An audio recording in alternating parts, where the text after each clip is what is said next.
Hello, friends, and welcome back to Tutti Talks, the podcast where music and conversation come together. I'm your host, Aveline Schinke, and joining me today are my friends Adam West and Bridget Parlmer. And we're also joined by our special guest, Jeremy Crosmer. And Jeremy is a cellist, composer, and educator who has performed with both the Grand Rapids and Detroit Symphony Orchestras. His music has been played across the country, and he's known for his community work, bringing music to hospitals, schools, and mental health programs.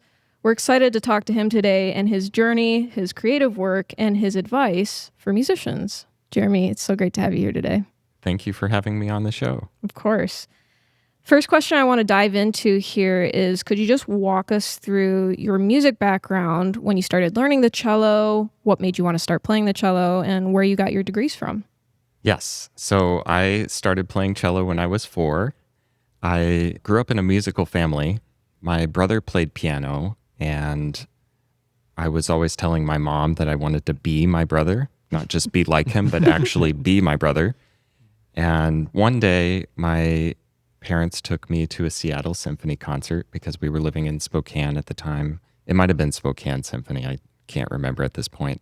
I heard a great version of the Shostakovich Cello Concerto, which is one of my favorite pieces to this day. And I told my parents, I want to play the cello, which was the first time I had said anything different from I want to be my brother.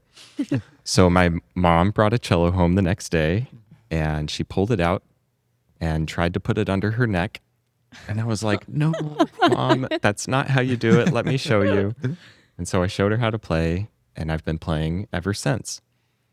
So you wanted to know about the rest of my background. Mm-hmm. I am a proud homeschooler. Shout out to my homeschoolers out there. Yeah.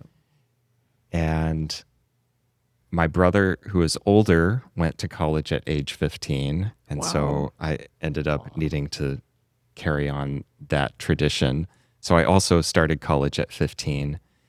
Both of us had taken the standardized tests when we were really young just to see if we scored well. And a college in my hometown, which at that point was Conway, Arkansas, a college there invited me to go with free tuition. So I started at Hendrix College, which is a liberal arts college. We can talk about liberal arts later if you want. I highly recommend it. One of the coolest things ever. And the other cool thing was getting to college and realizing that all of my friends there were taking the same classes they had taken in high school. But since I skipped high school, it was my first time taking them. So I didn't have to relearn everything twice. So I fell in love with math and music while I was there. And I gave recitals every single year, won the concerto competition, started going to music festivals.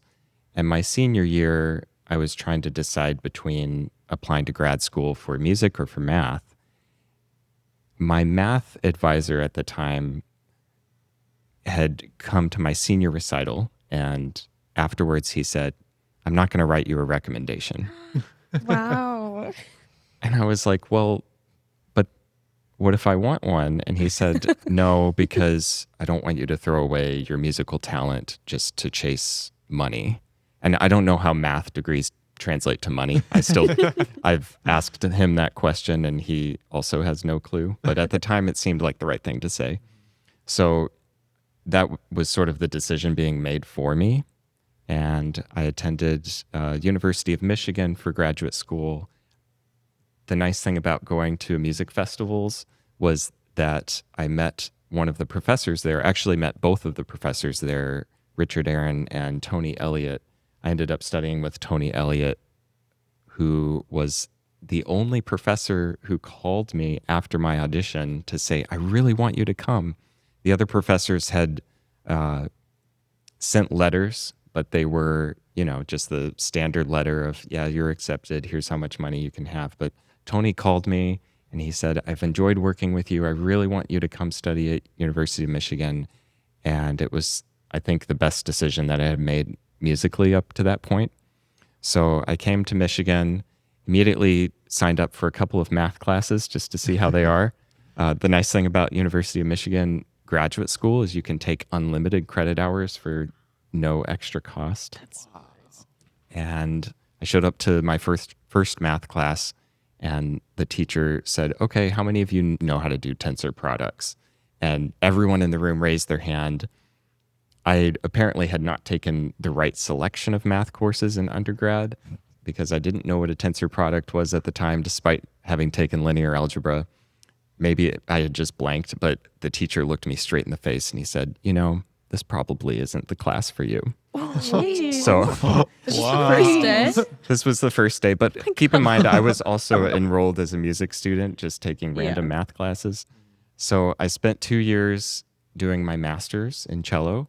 And when it came time to apply for doctoral programs, I applied to a couple different schools. And then at Michigan, I decided to also apply to the math program just for fun and to the composition program.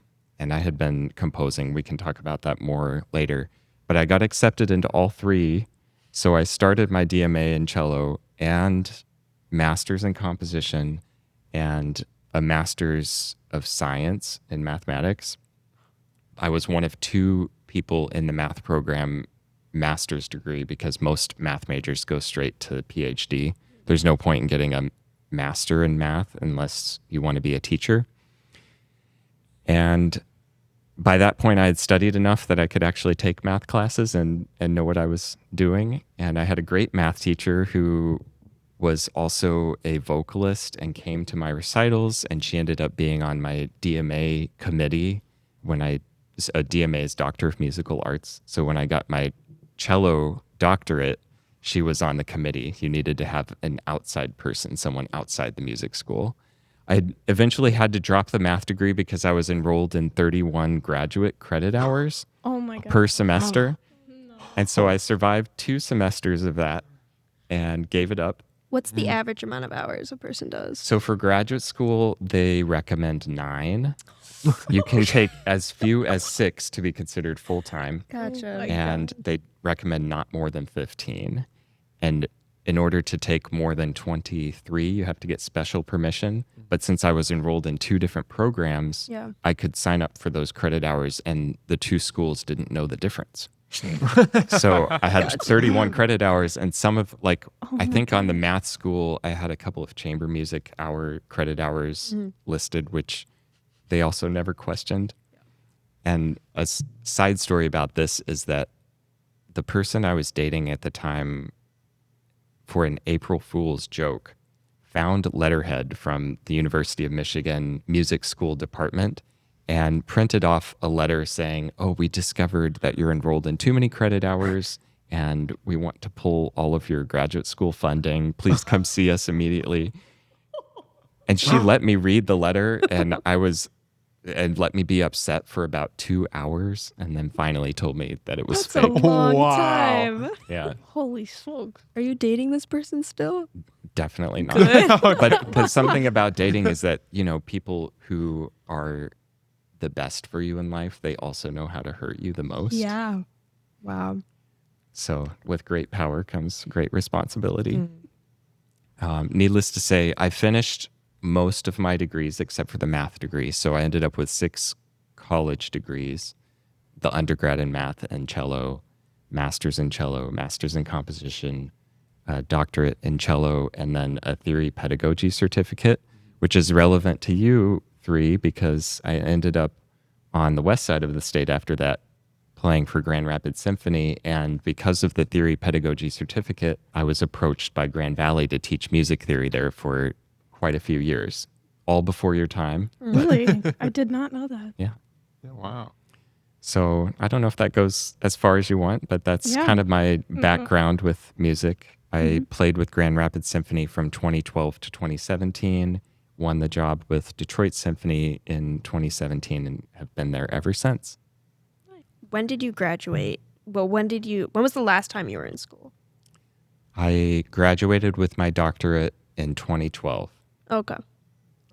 And you started with GRS in 2012 as well. Exactly. Right? Gotcha. So the month that I graduated, my plan was to just stay in Ann Arbor and teach on the side. And then I saw the Grand Rapids Symphony audition for assistant principal cello. I signed up for it. And then about 2 weeks before it happened, I got mono. Oh my God. And I was bedridden for about a week. And then I had 6 days left to prepare for the audition. And I think it was actually good to just have that moment of resting for a week and then start fresh and say, okay, I've only got this much time. How can I spend my time effectively and practice to be ready for this audition? And I guess it worked.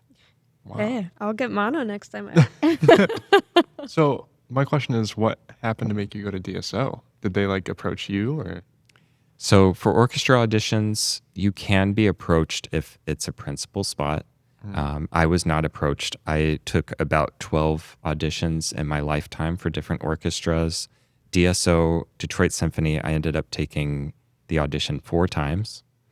First time made it past 1 round. Second time made it past 2 rounds. Third time made it to a super final round, and they didn't hire anybody, so I was the last man standing, but they decided I wasn't quite good enough. And then they asked me to start subbing for the whole year. So I was good enough to play. And I don't hold it against them because I think it was such a good experience to be able to actually play with the orchestra that I wanted to be in and get experience working side by side with all the people who would eventually be on the committee that decides whether or not I'm good enough. And then the last time I auditioned for them, there were 2 spots open, one for assistant principal and one for a section position, which is a little bit lower down. So one person won the assistant principal job. Another person who won the section job was a student at Rice at the time.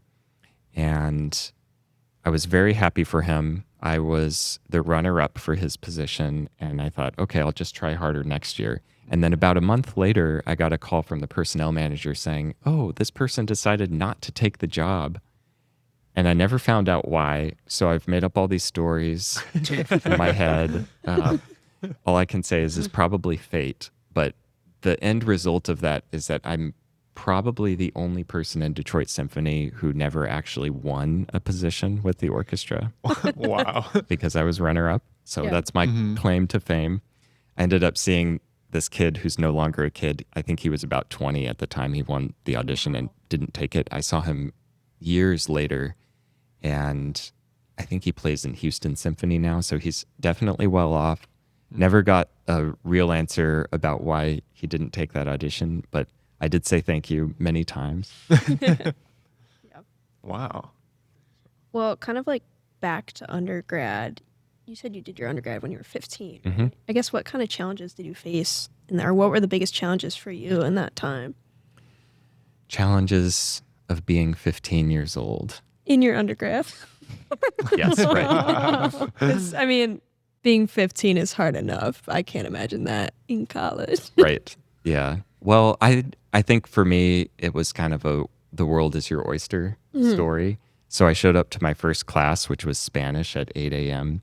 Oof. And I was overjoyed to be in a classroom that had other students there because I had been homeschooled. Was it just you, your mom, and your brother then? I have 2 younger sisters too. Oh, okay. My brother and I took a lot of the same classes at the same time because in homeschooling, you can kind of mix around what order you do classes. And my 2 sisters, who are 3 years and 5 years younger, ended up taking similar classes at the same time. So there were 4 of us there, but just being in a classroom where you get graded and you can be a teacher's pet. I remember, I remember my Spanish teacher asking at some point, I don't know how we were on this topic, but he was asking about the capital of Burkina Faso or something. And because I was homeschooled, I had learned all the capitals. I raised my hand. I was like, wow, Gadaugo. And he's like, yeah, that's right. How did you know that? And I was like his best friend for the rest of my time during undergrad. And he came to all my recitals too. It's another thing about like liberal arts colleges is that they're so small that the professors can really get to know you well. Yeah. So getting back to challenges, without going to NFSW, I will say being 15 and having parties and things at college that I needed to avoid or actually didn't even want to go to. That was a bit of a challenge. So navigating that, I lived off campus most of the time at home. I had the joy of being my brother's roommate for a year on campus. And that was fun because I got to go to the cafeteria, which I had never been to before. All of Wow. you are like, not the kind of thing that you would enjoy. Were any of you homeschooled? I did online school for all of high school and 8th grade. So Okay. I kind of get it too, where it's like I didn't interact with like peers at all, and I wasn't really in the classroom. It's just kind of you log in and it's like you don't really interact with people. So I kind of got that when I went into undergrad my first year. I was like, oh my God, I'm in a classroom. I have to talk to people. And I was freaking out. So I kind of get it. Yeah, I think it's exciting, but it was also just super fun for me and a little bit endearing. I think a lot of the students thought of me as the baby, Yeah. and I didn't mind it at the time. I think I minded it a little bit with one person who would just always see me and say, "Oh, das baby." And it got to be a little bit much, but over the years, I was always the youngest up through college, right? And then now it's only now that I'm starting to realize that I'm older than a lot of my colleagues in the Detroit Symphony. And that's a new experience Yeah. for me. So suddenly I'm the mature one who knows the ropes, who can get people connected to different opportunities, provide opportunities for people. And so it's kind of flip-flopped for me. Yeah, that's interesting. How do you think you've handled that switch in terms of going from not a follower, but a learner to then a leader? It's an ongoing process for Yeah. sure. I keep thinking back to the people in my life who were leaders for me and were able to provide opportunities for me, and people that I'm grateful to, and then just trying to emulate them. Yeah. So now that you've been in Detroit, Grand Rapids Symphony, and you were juggling all of those credits while you were going through school, do you feel that you approach practice differently now compared to when you were a student? Great question. Absolutely. I think every year is slightly different for me in terms of how I live my life and how I prepare cello, how I write music, how I'm balancing everything. And I don't think I would ever be happy doing just one thing. The year before I won the job with Detroit Symphony, I was spending the most amount of time in my practice room and doing very rigorous work every morning. It was nice that Grand Rapids Symphony had evening rehearsals because I could wake up at 8 a.m. or 7 a.m. and just be alone with my cello for hours and hours before going off to do work and other things. And so I think that was the best in terms of preparing for an audition, but not necessarily the best for living my musical dream. So I think every year has been slightly different. This year, I've been trying to switch more and more to focusing on my writing and how I can implement composing into my performing career. So this year, on every recital or chamber performance that we've done through Detroit Symphony or other places, I've been trying to put a piece that I've written or a piece that one of my friends has written, helping them get promoted, and just playing music by new composers who are still living that I enjoy playing. So that's kind of where I'm at in terms of the musical juggle, I would say. So you talked about collaborating and doing things with the DSO and chamber works and stuff like that. What other collaborations have you had? What can you tell us about your favorite collaborations you've done with people and how you've incorporated composing and your own playing at that? I saw recently, either you posted it or someone else, but you played at a zoo. I thought that was so cool. The zoo was really fun. So I'll tell you that one first, and I'll tell you some of my other favorites. A lot of the collaborations that I do are spawned through Detroit Symphony, and I love working with Detroit Symphony because they recognize that maybe I'm the perfect person to help do this job. And they're usually right. It's great. You know, I feel very lucky because I might not have those opportunities with other orchestras, but to have them recognize that I enjoy doing this kind of work, and I have talents that can be put to good use. It's just a great feeling. So the zoo was a promo for Detroit Symphony's performance of the Lion King movie with the soundtrack, the live soundtrack, and the movie playing.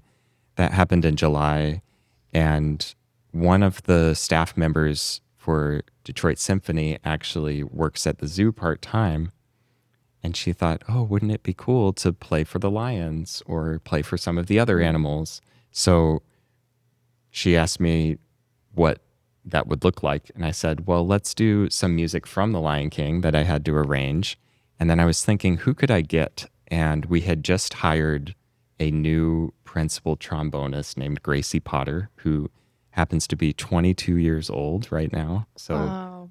one of the youngest trombone principals in the country. Yeah. Mm-hmm. And we were just talking earlier, I guess, about how it's flipped where now I'm the one providing opportunities for people. And I kind of roped her into it because it was a volunteer thing, but also just a chance to have fun. And she was down. So I did some arrangements for trombone and cello of the most famous songs from Lion King. I think Hakuna Matata was the one that they ended up using for the promo. Yeah, I think so. So we played in front of the rhinos and the zebras and the giraffes. The giraffes ran away. The rhinos were actually dancing, so they got some good footage of that. That's so cute. Yeah. So that was a fun promo experience. One detail that I remember was that they reminded us that we weren't playing for the animals because we're not really sure whether their reactions are them dancing to the music or just some sort of instinctual reaction to hearing different kinds of sounds. So they said instead of saying that we're playing for the animals, we're saying that we're giving a performance in front of the animals. It's an interesting distinction. Yeah. They said we couldn't humanize them. Oh, who said that? The staff member Really? who works for both. And I think she was just being very conscientious of like Yeah. how you approach the idea of making music for different species. Yeah. So I did joke when I posted the promo that we were increasing our audience base to other species. I like that. Could you tell us a little bit about your work with ESME and Latitude 49? Yes. So over the years, I've joined or actually started both of those bands, if you want to call them bands or new music ensembles. Latitude 49 was formed with other graduate students at University of Michigan, and they are a collective that does new music. I've never actually written a piece for them now that I think about it, but it was a Pierrot ensemble, it was almost a Pierrot ensemble, which is violin, clarinet, cello, percussion, piano, and we had saxophone instead of flute, which made it interesting because we ended up doing a lot of rep that would have had a flute part, and our saxophone player just had to pick the right saxophone for the job, which was usually soprano or alto, I think. And it was a cool experience. A lot of them ended up getting teaching jobs because when we were in school together, we were going for doctorate of musical arts, which is a degree that many schools require in order to become a professor. And I was the only one who had a full-time orchestra job because I had just won the job with Grand Rapids Symphony. And so it became very clear after the first couple years that my schedule just didn't align. For teachers, they could travel on weekends to give performances at each other's colleges. And for me, the weekends were when we were playing our big classical shows or our pops concerts. And if I had to miss a weekend, I would need to take an entire week off without pay. And so it didn't work out after a while, but it was such a fun group to play with. And the name Latitude 49, of course, comes from the geolocation of Michigan versus Canada. And so 3 of the members of the group were Canadian and 3 of the members were American. I don't know what the ratio is now. I think it might still be 3 versus 3, but we had a good time together. I stay in touch with some of them, and they often come back to Detroit every September for Strange Beautiful Music, which is a festival that's put on by New Music Detroit, another modern music ensemble. And they bring groups from all over to give a marathon concert in Detroit. Sometimes it's 2 or 3 concerts. And I think this year it's at the Art Museum, the DIA, Detroit Institute of Arts. So you may see Latitude 49 there. Otherwise, I'm not sure where their home base is, but they get around. Could you define what a marathon concert is? Yes. I don't think I've ever heard that. You might have participated in one in school where it's just like a studio concert where everybody plays a piece and it could last up to 6 hours. Oh, yeah. The ones that Strange Beautiful Music does, sometimes the setup takes a long time. So last year I played with New Music Detroit, and I think there were 6 groups on this concert, but in between each group, there was about 20 or 30 minutes of setup time, and each group also played for an hour. So it ended up being about 7 or 8 hours of music and setup, and, you know, eating snacks, chatting with people, getting to know each other. And it was in a warehouse in Detroit, which was super cool because it was a very cool venue. So the new music community is very interesting. I've only half connected to it now. Like I said, because I have an orchestra job, it's hard to find the time to do those sorts of concerts just because of scheduling. But I do like playing modern music. And you had also asked about ESME. So ESME is a band that I started with a violinist when I was in Grand Rapids Symphony. His name is Gene Hahn. He is still local to Grand Rapids. I've since moved to Detroit, so we do what we can, but I'm kind of on the sidelines with that one too now. But ESME stands for Eclectic String Music Ensemble. And we had this idea to be sort of like Time for Three, which is a group of 2 violinists and a bass player. And they combine classical and pop music together in cool mashups. And we had heard them a few times. They came to perform with Grand Rapids Symphony once. And we thought, oh, we could do this too. And I think our first song was Katy Perry, Dark Horse, mixed with Ravel's Bolero. Wow. What a mix up. Yeah, they're in different time signatures, which as a Interesting. composer, you would be like, how does that even work? But you can go listen to the track. I don't remember the name of the website now. It's probably ESME Live Music or something. Anyway, so now a lot of ESME's work is educational. We work with children in high schools throughout Michigan, often on the west side. And we do a string summer camp every year where children can basically learn what we are doing. So they learn classical music in chamber groups, but they also learn pop arrangements and some mashups of both of them. And so it's a fun way to interact with children and give them an experience that they might not have in school.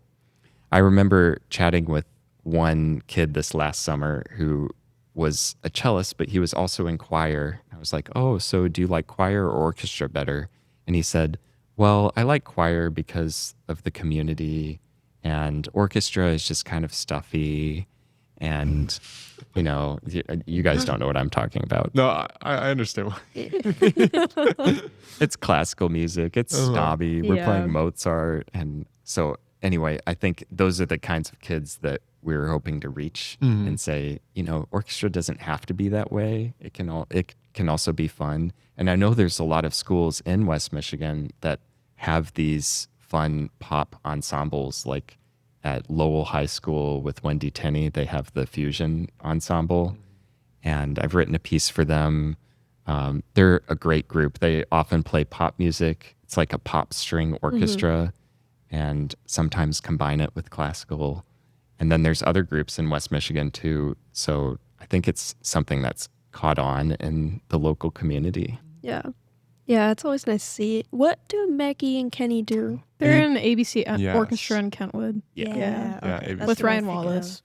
Which, do you remember what ABC stands for? Anything but classical. Yeah. Yes. Oh, yeah. Right. Yep. Yeah, they had come to GVSU, and they actually played in the lobby for us. So they were playing a ton of like pop arrangements and stuff like that, which was nice. Oh, that's so cool. Yeah. So you're saying even Grand Valley students need to be inspired sometimes. Yeah. Yeah. Oh, for sure. 100%. So now that we've kind of talked about, we've hit the chamber aspects and performing with the symphony and things like that, and you do solo work. Is there one that you prefer more than the others necessarily, or do each of them bring something different for you? I think it would be hard for me to do just one of them. So everything that I do works hand in hand. There's sort of these interdisciplinary aspects to everything. So when I'm composing, I'm thinking about what my music would feel like to play as a performer. I'm being inspired by the music that I'm playing in orchestra to write my own orchestra music. And as a performer, I'm always thinking about the music we play in a theoretical sense. It's really hard to turn that aspect off. Once you know music theory, you just start feeling it everywhere. And then, just trying to find ways to combine everything that I do or use those talents in different ways to help the community out. I think that the work that I do gives so much more meaning to my music than if I was just playing on stage in an orchestra where maybe you don't even meet your audience. So DSO has this thing, we used to call it community service, and recently they've changed the name to community engagement. And the reason is that service is one way where, say, you're playing for an audience and they clap afterwards and then everybody leaves. But engagement is two-way. So a lot of the community work that I do, I consider engagement because the audience is getting something from me, but I'm also getting something from them. One of the examples of that is the work that I do with Gesher Human Services.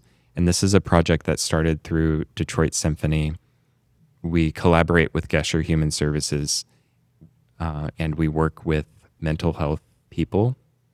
And instead of performing for them, which might have been the original concept, we started a group where we do jam sessions together. We have a music therapist who can help aid us to see what might benefit them the most.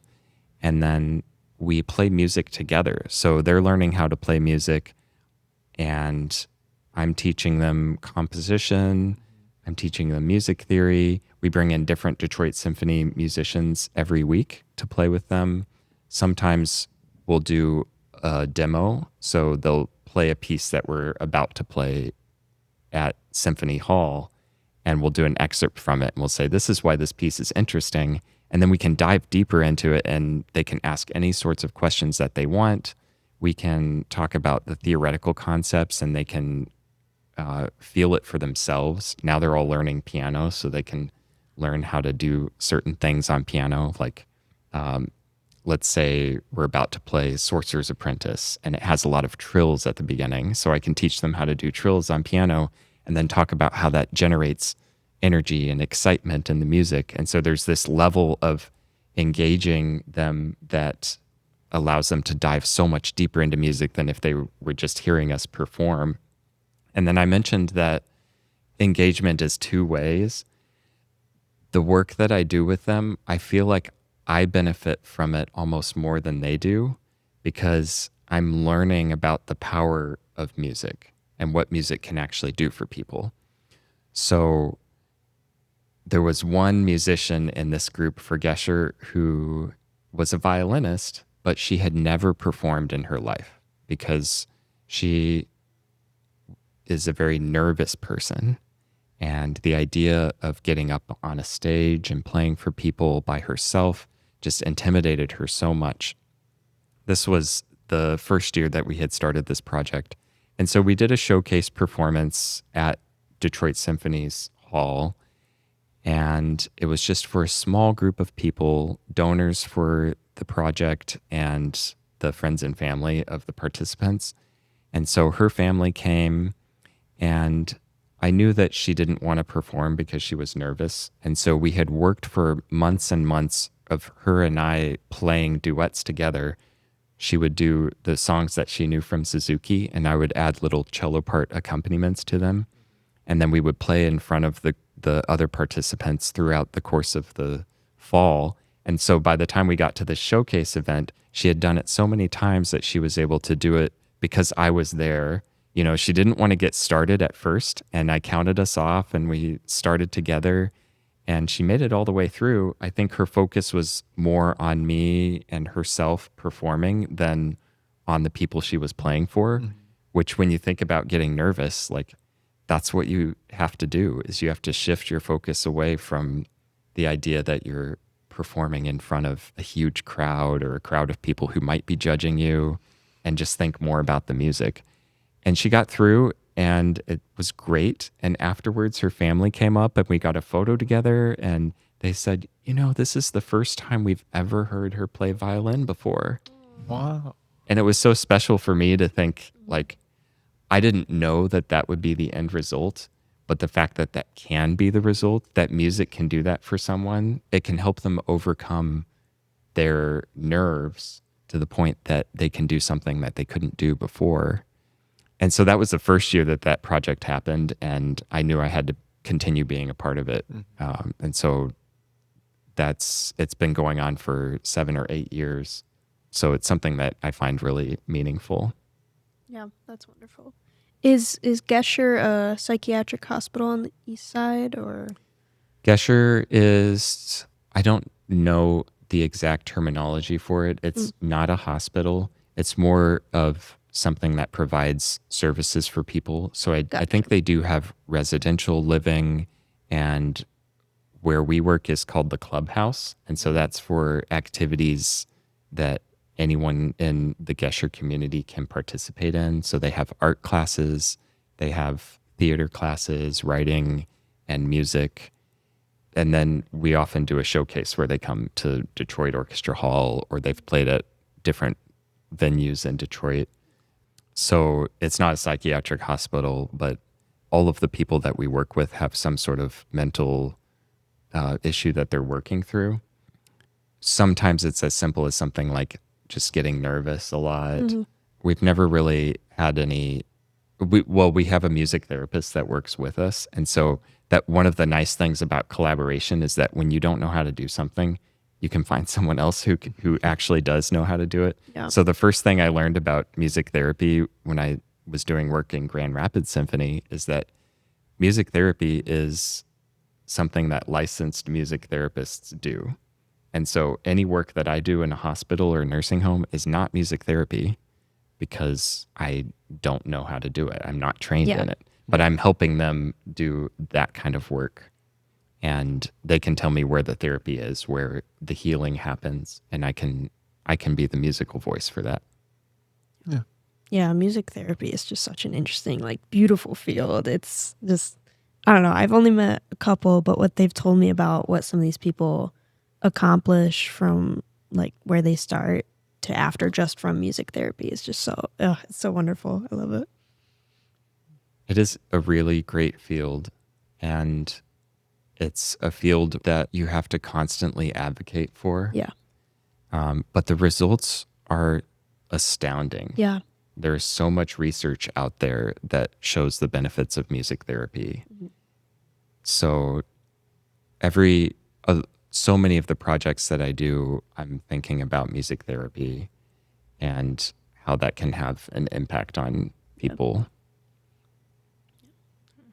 Well, this is kind of a big left turn, but you've been talking about composing, and you talked about your start with cello. Could you get into like kind of the nitty gritty of how you started with composing and what's that has looked like for you starting and then now?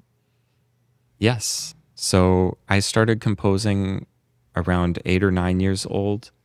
One of my first piano teachers said he would only teach my brother and I piano if he could also teach us composition. So I think it was just a thing that he had where he was a composer and he wanted composition students. And I'm so glad that my parents agreed to that because it was just so much fun for me, and also painful a little bit. I remember showing up with my first composition and he changed 2 notes. And I was so upset. He's like, no, I want to keep these notes. And that's kind of just the lesson that you always have as a composer is when you're learning, people will tell you, oh, maybe this would be better. Maybe you should try it. And I've since learned to have such an open mind, but it's taken me a long time. Yeah. I don't know if you had that experience No, with your first lesson. I definitely have, not just with lessons, but like I try to collaborate with people like Aveline and Bridget. I bring my piece to them and ask them stuff. And even just friends in general, I ask them. And it's funny because they all have different like ways they would go about the piece. And it's like, well, I can't do them all. You know what I mean? I still want to do my own. So it's just kind of a weird balance. Yeah, But, yeah, exactly. Yeah. And everyone else knows how to play their instrument better than I do. Yeah. Which makes it a real collaboration, right? As we're talking about the collaboration process, when you're going through and doing commissions for orchestra, how do you go about that? Because that seems like such a big process to take on. What's your approach to that? So my approach to commissions is a little bit different from most composers. I haven't entered a lot of composition contests. So I'll start with this, which is in college, I entered a couple composition contests and I got an email back one day that said, of the 113 applicants, we could only select 3 winners and 36 honorable mentions.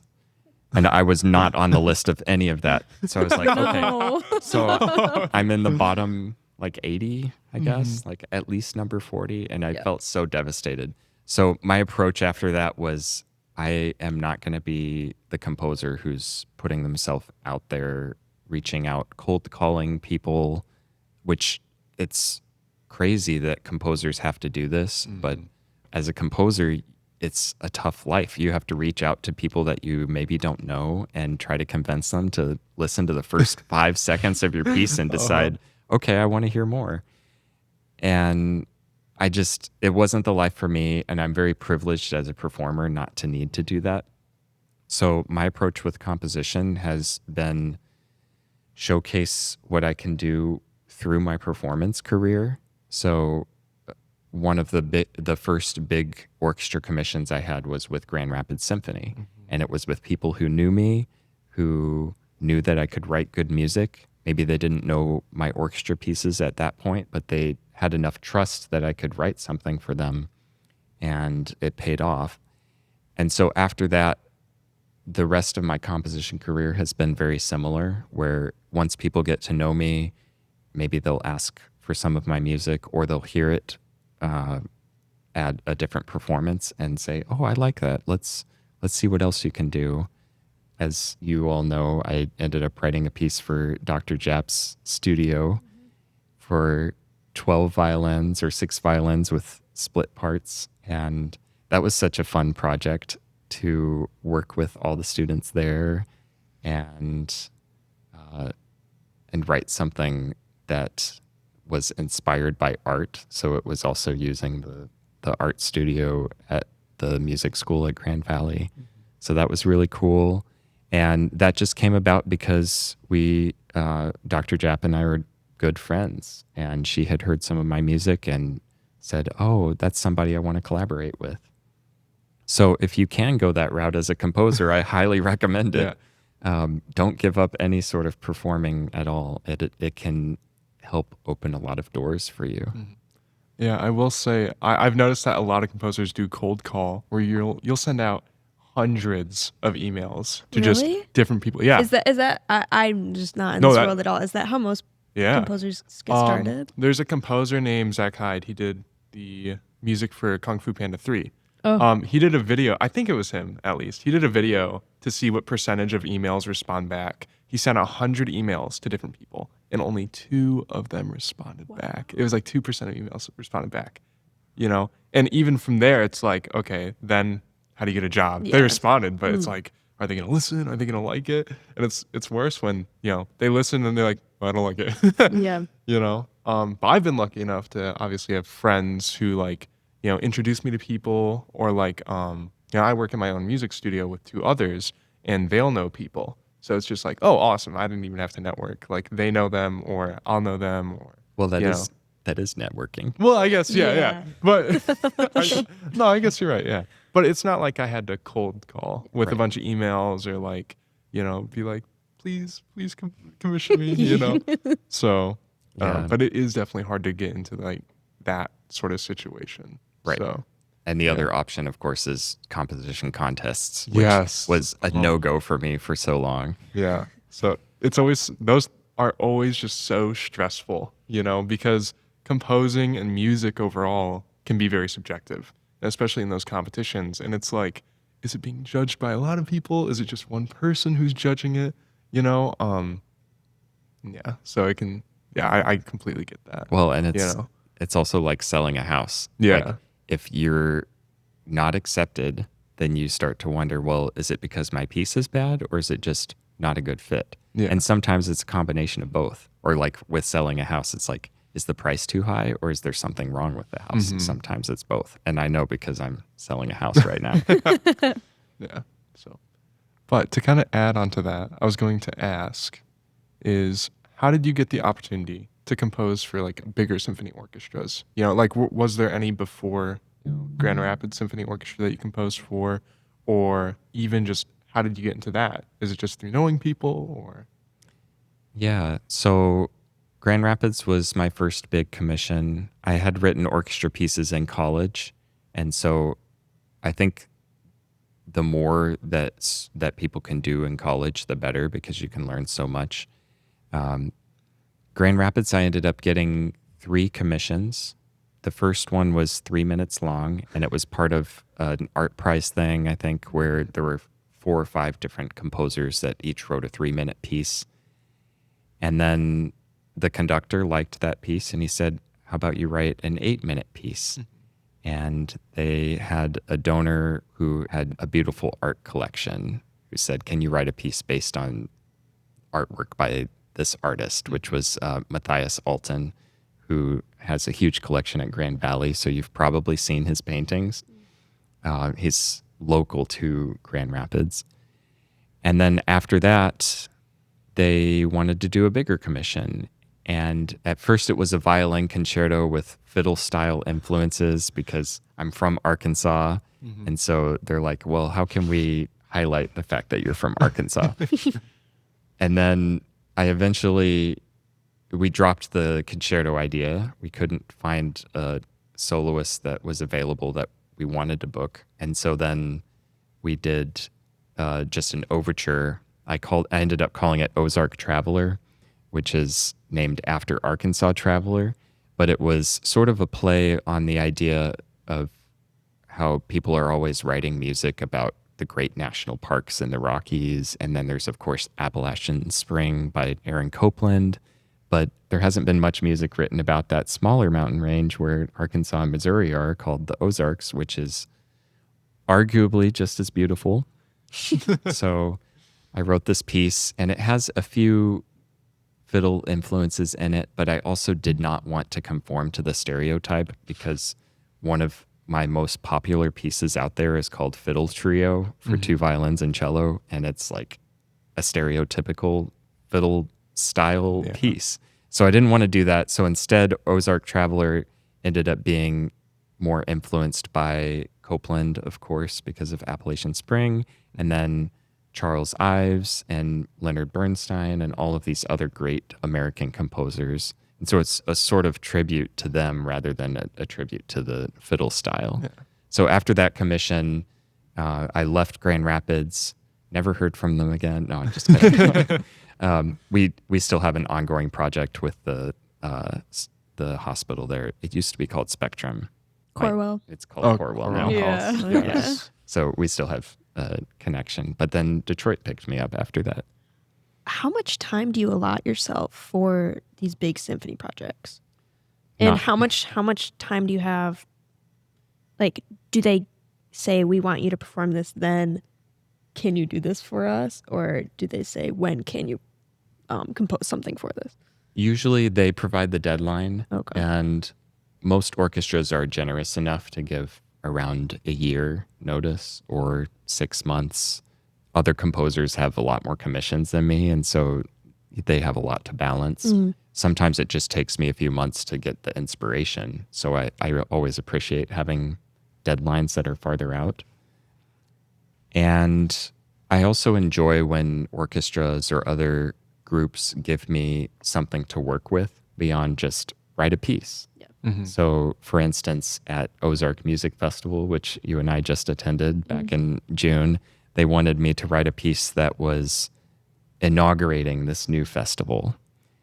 And that doesn't seem like much to go off of, but it gave me ideas, right? So I was thinking about fanfares and Fanfare for the Common Man by Aaron Copland and all of these other big fanfares that often open big events like the Olympics. And I realized, okay, that's not my style. Let me try something different. And so instead of a fanfare that's bombastic and big, I ended up writing a piece that is reflective of something up in Northwest Arkansas, which is the Crystal Bridges Art Museum. And the idea of crystal being something that's fragile but also beautiful. And how many other things are there out there that are also fragile but beautiful, and maybe beautiful because they are fragile. And so I ended up with this piece called Fragile Structures, and it has these movements in it like spider silk. I love that one. Yeah, it has the violins doing these huge glissandos. And a lot of like text painting. Yeah, you've mentioned like a couple composers. Are there composers that you draw the most inspiration from or have really influenced your life as a composer? Yes. So there are a lot of composers. I think over time it's shifted a little bit. I used to have a stock answer of my top 3 composers. And now I think it's more of just emulating the great people out there that I love. I also have battled a lot with the idea of originality, which has been such a common trend for composers of this modern era, if we can call it that, where there's nothing original left. How can you write something that stands out and is different from everyone else? And I kind of gave up on that idea after a while and thought, there's so much great music out there, and the originality comes from what I can do with what's already been written, what people already know, and how can I rewrite that in my own voice. And so it's not exactly like being a copycat, but it's more of using that influence as a way of becoming original.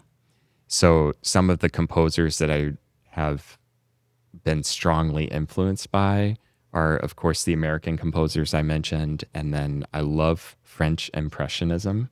So Claude Debussy, Maurice Ravel, Fauré, Darius Milhaud. One of the coolest things I like about him is that of his 15 string quartets, you can play the 14th and the 15th together, and it becomes an octet, but they sound completely different from each other. And so if you want to go down this rabbit hole with me, on a long road trip, listen to the octet by Milhaud, whose name is spelled Milhaud, and then listen to the 14th string quartet and the 15th. You don't have to listen to the whole thing, but then re-listen to the octet. This is what happened to me. The first time I listened to the octet, it sounded like noise, just too much going on. And then after hearing the individual 2 string quartets, then when I listened to the octet, suddenly everything made sense. And so I really want to do this concert someday where we do exactly that. Like, you're going to hear the same piece twice, but it's going to sound completely different at the end of the concert than the beginning.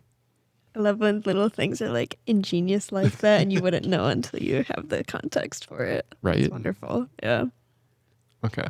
So for our next question, this is a big question I've had, for a lot of composers, and I thought it'd be perfect to ask here. How do you think AI, will affect composing? And, just what do you think about AI with composing and music and how far it's come along? I think it's an important question to address. Yep. My wife works with AI a lot for her job. She's a UX designer. And so she's always up to date on all the latest AI programs that are out there. Whether or not she's using them, she's still researching them and trying them out. And so most of my knowledge of AI has come through sitting over her shoulder and watching what she does with it and trying some of them out myself. I'll start with this. So the things that I've used it for have been to make silly photos, and just to see what it can do. And so if you look on my website and you're like, I want to buy Jeremy Crosmer's 6th string quartet Reflections, then you'll see this AI photo of a violin with a bunch of mirrors and I think it's really cool. And it's also most definitely a gimmick, right? What my wife uses AI for is as a helper. And so instead of writing an essay from start to finish, for instance, she will have a sounding board. Each of her AIs, she calls them bots. I guess that's like a chat GPT thing where you can give them their own personalities and you can train them to do specific tasks and respond in certain ways. And so she'll have one bot that will help her with interior design, which is what we're working on right now since we just moved to Troy. And that bot will produce photos of the ideal room for us. And you'll look at it and you'll be like, why is there 50 different paintings on the wall? That's an AI thing, right? But you can get the general idea. You can say, okay, I like the design of this room, maybe with 5 paintings. I think she wanted more like 20, but I was like, let's put a max on this one. Anyway, so with composing, I've never used any of the AI tools for composing, but just thinking about the ways that my wife uses AI with her field, I think a similar concept could be applied where you can say, instead of writing this piece for me, which might end up sounding like elevator music, or, a stock Lord of the Rings, Harry Potter-esque movie soundtrack, you could say, okay, I want to do a jump scare. What's the best way I can go about doing that? So you could get a verbal answer. You could have ChatGPT outline like 20 different instrument techniques that you could use to get a jump scare. Or maybe there's going to be an AI someday that will even be able to write one like that. And you can say, okay, now that's a good starting point for me, but there's 20 paintings and I only want 5, right? So from there you say, okay, I'm going to do this in my own voice. So I see it working as more of a sounding board like that. I think anyone who attempts to use AI to write all of their music is going to end up getting lost in the ocean. Maybe there'll be jingle writers someday, commercial writers, no offense to them or anything, but that's the kind of music that will end up in the background, and maybe people who are staying away from AI or using AI in the way that I'm thinking will have more substantial influence on. Right. Yeah, I know what you mean. The reason I asked is because, obviously I work on games and films, not just in the classical scene. And I've already seen people experimenting with using AI music and using it for trailers and stuff. And I'm like, no, my job, and it's interesting to see how it's kind of evolving and progressing, and how either we can use it as a tool or how it might progress to just affecting the industry overall, Yeah. And that idea of oh, is your job going to be gone? Yeah. I think that also comes back to networking a little bit. So for me, all of the music I write is for people that I care about and people that care about me. And so you can't get that from AI. Maybe your commercial jingle job will be gone. No. Maybe you'll be restricted in what kind of video game developers reach out to you. But the music that you do write and the people that you do work with, it's going to be people that you want to. And you'll write something that they really like. That's the reason they hired you, is because you can write something that resonates with them. Yeah, I've always viewed it as when people hire me, or someone I know, it's not just they're hiring us just to get the music, right? They're hiring us because they might enjoy working with us, or they might enjoy the experience of collaborating with us and, making the music with us, because obviously I don't just do it all myself. I ask them, get input from them, so it's just interesting. Now, to keep going from that, another question is, how do you think the industry will change over the next 5 to 10 years? The composition industry or Yes. music in general? I would say composition and then the whole music industry. So composition has, like the whole music industry, it has many different facets. Mm-hmm. And so, you and I are kind of in different fields for now. You're sort of entering this classical world with this piece that I see here, which is Yes. so great for you. I hope I can hear it someday. Mm-hmm.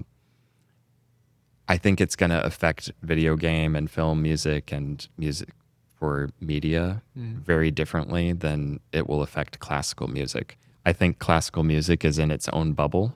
And so it's going to be the same answer for music in general. So I might as well just tell you that answer now, which is I don't think classical music is going anywhere.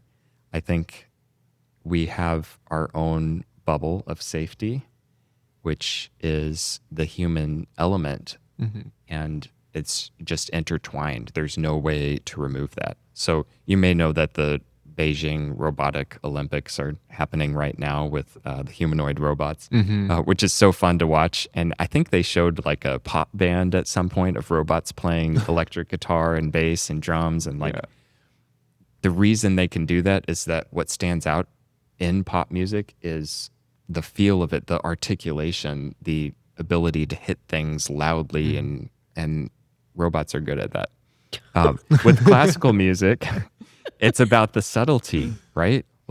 How are we ever going to get a robot to start with no vibrato on a note and then grow and crescendo at just the right amount? And then when you notice that your bow has a moment where there's maybe not quite enough rosin on this part of the bow, and then you adjust so that your bow goes closer to the bridge.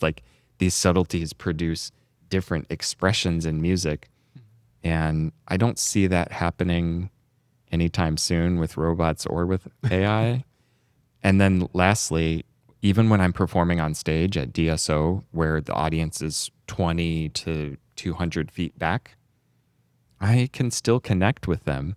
I love seeing people on the front row that I recognize, or people that come to my concerts like Aveline and other people from GVSU who happen to have the summer off and are in Detroit, and saying hi to people at intermission, asking them what they think about the concert, or if I see them beforehand, saying, oh, well, here's something that you might not know about this piece, or just wait until you hear Hannah's flute solo in this piece. It's incredible. These human connections make classical music so different from all of the other genres of music. So regardless of what happens with AI, classical music isn't going anywhere. Yeah, and as we've been talking about composing and how you did the commission for Rings for Grand Valley, that was such a fun project to work on. And we got it professionally recorded by the GVSU recording people, whatever they do. But that was just a really cool process. And to have you there too, that was really great. So now that we've kind of talked about the smaller commissions that you've done and the bigger commissions that you've done for orchestra, is there one that you prefer? Do you prefer the bigger type of commissions or the smaller? That's a good question. I would say I prefer writing for close friends. That's a good answer. So sometimes for the big commissions, it can be from a close friend. There's a conductor, Matthew Albin, who works for the Jackson Symphony, and he's asked me to write quite a few pieces.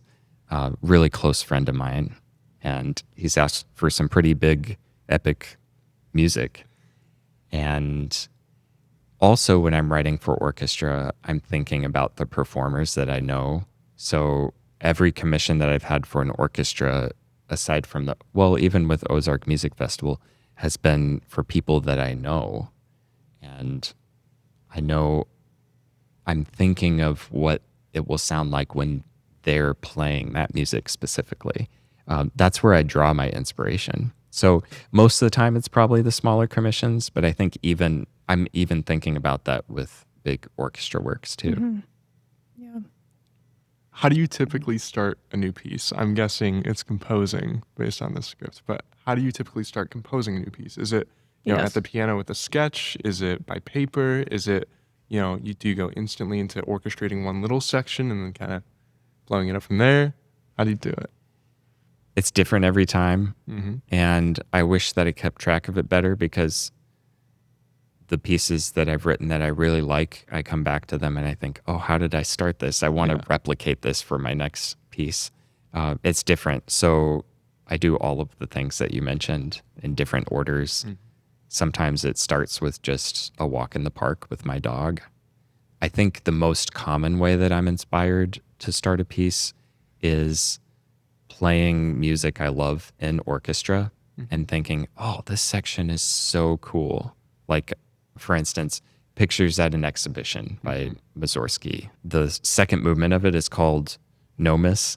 And there's a section in it where it's just like going down by half steps and it's really dark and blasting. Like, that's so cool. And it has a specific purpose. And what can I use? What can I write that would have a similar purpose? Things like that. What is the, and you don't have to answer this if you don't want to, but what's the shortest amount of time you've had between composing a piece and performing it, or other people performing it? I've definitely done the thing where people will have not a contest, but a sort of festival where they say, okay, I'm going to ask all these composers to write a piece and they only have one day. Oh, I've done that twice. Yes. And both times I don't think I could even play the piece for you now or remember what it sounds like. And I didn't like either of those. Okay. So I don't know what your experience has been with that. A lot. So obviously with like games and films, the deadlines are a lot shorter. You know, I was lucky with this symphony piece I worked on for Grand Valley State. They gave me 6 months to a year, like you said, and it's like, yes, thankfully. But like some projects will be like, you have a week, do this whole soundtrack for this film. Or like the composing competition at GVSU, they had this art gallery competition where you get some artwork and you compose. And I had just flown back from LA from NAMM, National Association of Music Merchandise. It's a big convention. I just flown back and I got sick. I got really, really sick. And it was a week before the deadline. And I had a temperature of like 103 and all that. One of the pieces I did in 2 days. And then the last one I did just like in 1 day, on one Tuesday. And the issue with it was that I had taken way too much NyQuil. And You did that piece on NyQuil? Yeah, wait. So I had taken like two and a half of those cups of NyQuil because I was like, I gotta really get energy, and I had none. And I didn't know at the time that NyQuil could get you high. So I had way too much NyQuil, and I'm trying to compose this piece for this competition. And I did it within the day, and I submitted it, luckily, so my professor didn't get mad at me. But yes, it's like so stressful. And What was wild about that, when I didn't know any of this, so when I heard it and I saw the artwork and I was like, oh my gosh, Adam, this is like a Koyaanisqatsi reference, right? And he was like, yeah. And I was like, wow, this is like, because it like kind of sounded like Koyaanisqatsi. And I was like, oh, this is so cool. Like, oh, you're taking like Philip Glass influence and like the artwork kind of looked like, I forget which album cover it is, but it kind of looked like that. And I was like, that's so cool, Adam. And he was like, I don't know what Koyaanisqatsi is after he won it. I had no clue what she was talking about. And it was funny because I won the competition somehow, right? And so I'm just like, yeah, I did all of that, Bridget. I really did. I intended all of this stuff, and I just composed it like the night before the deadline, like having way too much NyQuil and stuff. It was hilarious, but I'm so glad you remember the process, because that means you can replicate it if it works. I don't know if I'd ever want to replicate it again, but yeah. So Yeah, I don't think that would work for me, but maybe. I didn't think it'd work for me either, but it somehow did. I think it was just a lucky thing. Well, and one of the cool things about composing too is I call it a hybrid art form. So with visual art, once it's on the page, it's there forever. Once it's hung up on the wall, you're not going to go back into someone's house and say, oh, actually, I want to add a little lotus flower or anything like that. With performing, you play it differently every single time. There's no guarantee that 2 performances will sound the same unless you're AI, I guess, or once you make a recording, right? Yeah. But with composition, it's both. You put it on a page, and once you've published it, I guess you're done with it. But then every performance is different. And my point with this, by the way, was that you can always go back and revise. So even if you do have a really fast deadline and you happen to not win the competition, which in your case didn't matter, but you had written the perfect piece. But you can always change it later, and people are going to perform it differently anyway. And so it can be nice to, I don't know how your style is, but I like to leave some things open to interpretation and not be too explicit with markings, because I enjoy it when people play my music differently every time. I think that's one of the beauties of being a composer. So what the most infamous piece that I have, this fiddle trio, if you search for it online, you'll see like 12 different versions of it that people have posted over the years from like the Czech Republic or Montana or different places, and everyone plays it slightly differently, and they all have their own unique version of what Arkansas sounds like, even though they have no clue. Yeah, no clue. But they all sound great. Yeah. No, I kind of understand that. For me, I do something similar, and it's where like I don't give like this super clear picture of what the piece is supposed to be, like the story behind it, the essence of it. You know, I try to give like a little hint to guide them, but I try to let people just kind of make their own stories or their own ideas of what it should sound like. Just give them an impression. Yeah, just exactly. what the impressionists do. Yeah, you're right. Speaking of impressionists, you've spoken a lot about art, and this is something I've just loved, just the connection between art and music. I guess in composing, do you find that a lot of commissions for artworks or pieces of art? Yes. A lot of the compositions I've done are based on artwork. Really? And like I said before, it's really nice when there's some guidelines provided for writing. For me, when I look at art, I'm immediately thinking about music. It's like reverse synesthesia, right? Beyond that, I'm not an art critic, and I know absolutely nothing about art. So if you take me to an art gallery, I'm going to say, oh, that looks beautiful. And I always gravitate towards the most colorful ones. Yeah. But I am hearing music when I look at art. And so most of the big pieces that I've written are based on some sort of art. Yeah. Do you find yourself replicating the historical style of it with the corresponding musical style of that time era? I would say yes. I think that's, it's one of the influences of the art, which makes it really fun. Yeah. Because then you get to explore a specific style as you're writing. It's very exploratory. I was going to ask, what is your favorite piece that you've written, or like your top 3? I know it's very hard. I know that's like... I'm trying to remember where I heard this. I think it was some other composer that said, whatever I'm working on at the time is my favorite piece. Yeah. One of my favorite pieces of all time is a piece that I collaborated with another composer on. And so maybe this kind of ties all the different things together that I do. So I was approached by this organization called Sing Me a Story, and they approached Detroit Symphony, but Detroit Symphony sent them to me because they always do.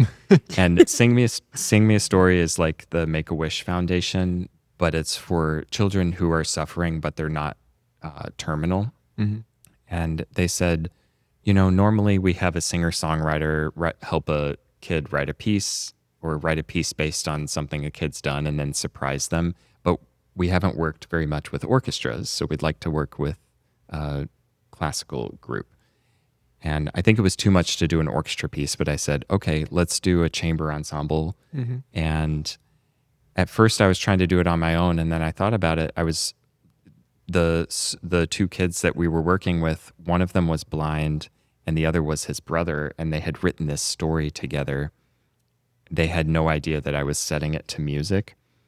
And I was reading the story and thinking, oh, this would be really cool if it was a jazz piece, but I don't write jazz. And so I called my friend Chris Johnson, who's a trumpet jazz performer, composer, educator in Detroit, and asked him if he wanted to collaborate with me. And he's like, oh, that'd be great. And I had no idea how this would work, but we wrote this piece together. We did some movements separately and then some movements together in his studio. And we used 4 classical performers, flute, violin, clarinet, and cello. And then we used Chris's jazz quartet, which is jazz trio plus trumpet.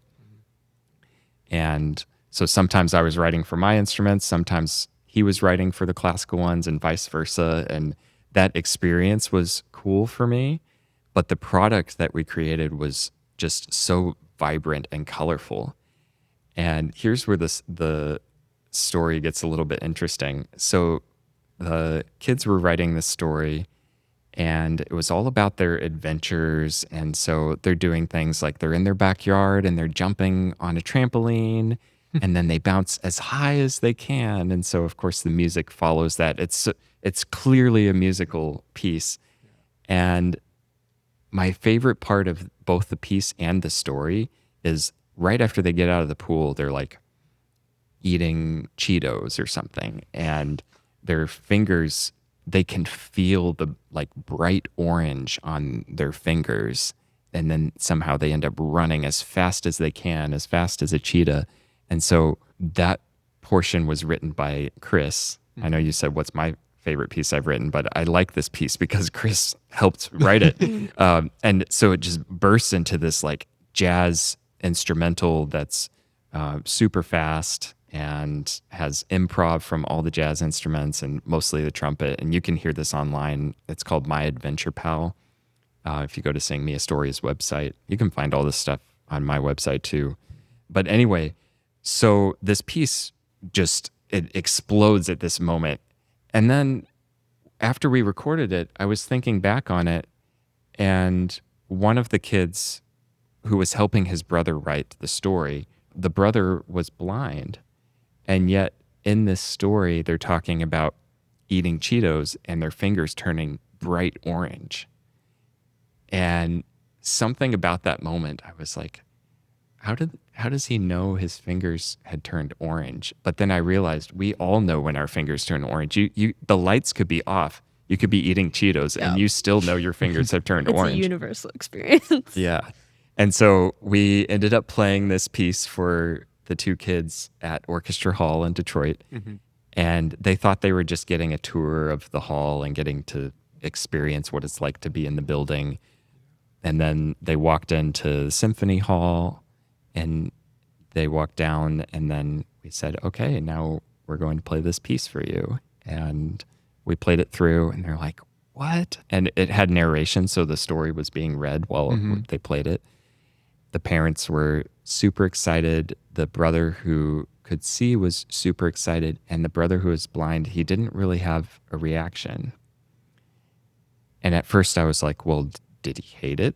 And then I realized, well, maybe I'm just like thinking about my own experiences.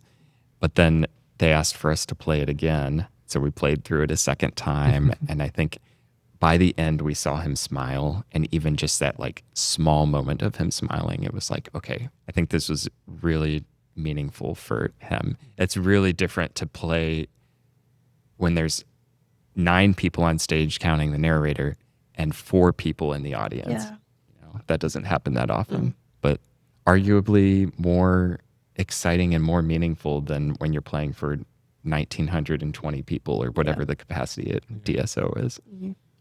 Well, yeah, that sounds like just such like a fulfilling experience to be able to do that for people. Well, how do you find yourself navigating your relationship with non-musicians?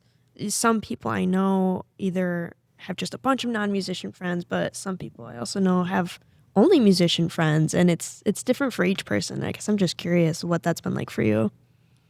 Yeah, that's a great question. I feel like everyone's going to have such different answers, so I'd be curious to hear how that is for you too.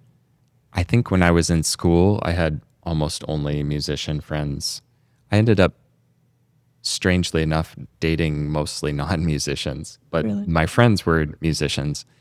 And when I got to the Grand Rapids Symphony, I don't know, I think I just realized, okay, this is my first job. I'm a grown-up now. Maybe I should try to branch out. but I didn't know why. But then because I made that decision, a lot of my closest friends in Grand Rapids ended up being from a community of non-musicians. Yeah.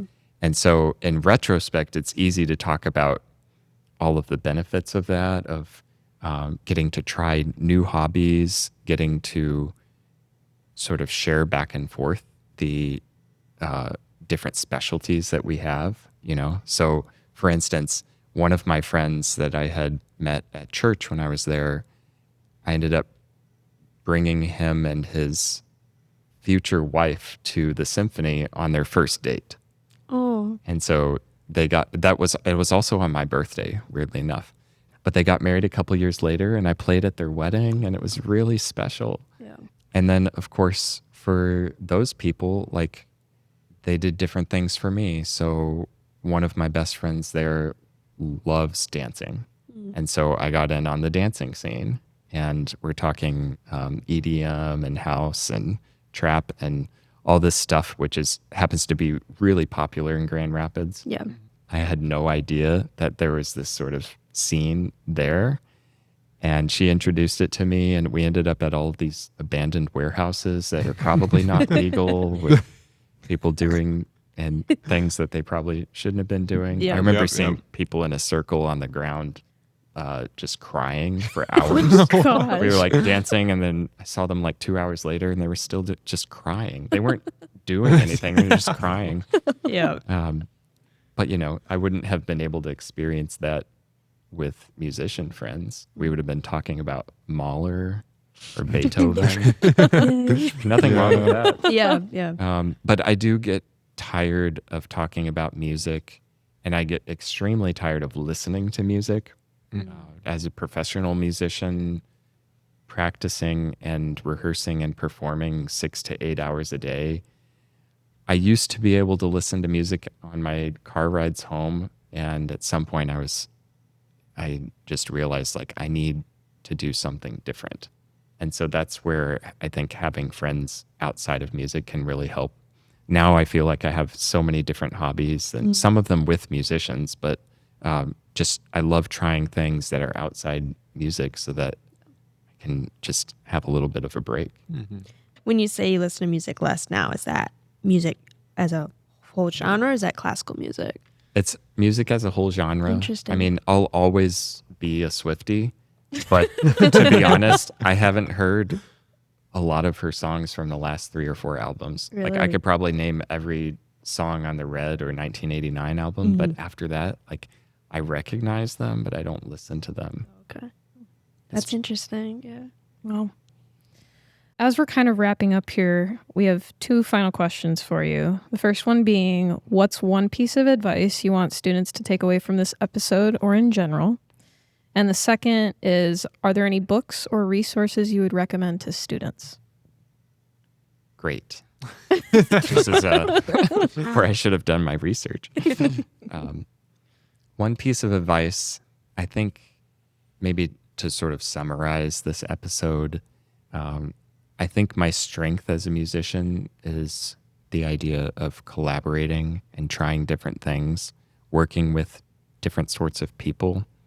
And so as maybe a young musician is trying to decide what career path they want to take, don't put all your eggs in one basket, and look for different opportunities to inspire you to try new things. Look for collaborations. If you don't know how to do something, you have 2 options. Either you can try to learn how to do it on your own, or you can find someone who knows how to do it and collaborate with them. So that would be my advice. In terms of a book to read, there are a couple of books that I really, really have found to be super powerful. One of them that I read very recently was Atomic Habits by James Clear. Another book that I really like is called Moonwalking with Einstein by, why am I blanking on first names? Jared We'll Ford. find them. Yeah. Just put in a random first name. Yeah. So Moonwalking with Einstein is all about memory. And I know something that young musicians are always wondering about is memorizing things. And so this journalist was trying to report on a memory competition, and And I guess the guy that he was interviewing was like, well, why don't you just enter one yourself? And so he spent a month preparing for a memory competition and ended up winning second place. Wow. As someone who knew nothing about these competitions, where you end up like looking through 2 decks of cards and in under a minute, and you have to memorize as many cards as you can or something like that. And so he won second place. And then, so this whole book, he's talking about things like memory palaces. So if you've ever heard of a memory palace, it's something that these people use in the memory competitions. And I found that book really powerful and helpful for me to realize that memory is not just something that comes intuitively to some people, but that any musician can memorize if they work towards it. So that's a book that I really love. Good to know. Yeah. And for anybody interested in learning about the Detroit Symphony or yourself, where can they go?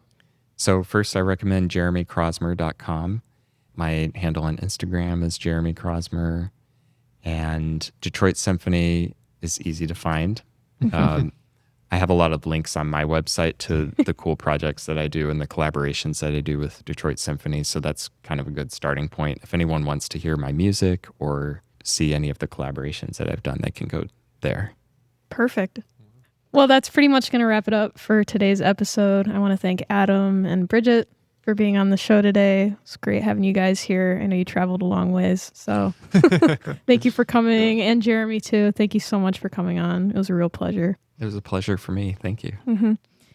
If you or someone you know would like to be featured on Tutti Talks, please reach out to us. You can send us a DM on Instagram at Tutti Talks Podcast or email us at tuttitalkspodcast@gmail.com. Be sure to follow us on all our socials and subscribe to our YouTube channel so you can stay up to date on everything from guest highlights and upcoming episodes to behind-the-scenes content and performance clips. We're passionate about connecting with musicians everywhere, and your support helps us reach even more people. If you enjoyed this episode, share it with a fellow musician, colleague, or friend, whether they're in your ensemble, your studio, or someone who just loves these types of conversations. Every share helps grow our community. Thank you again for tuning in to this episode of Tutti Talks. Keep the music playing, keep the conversation going, and we will see you in the next one.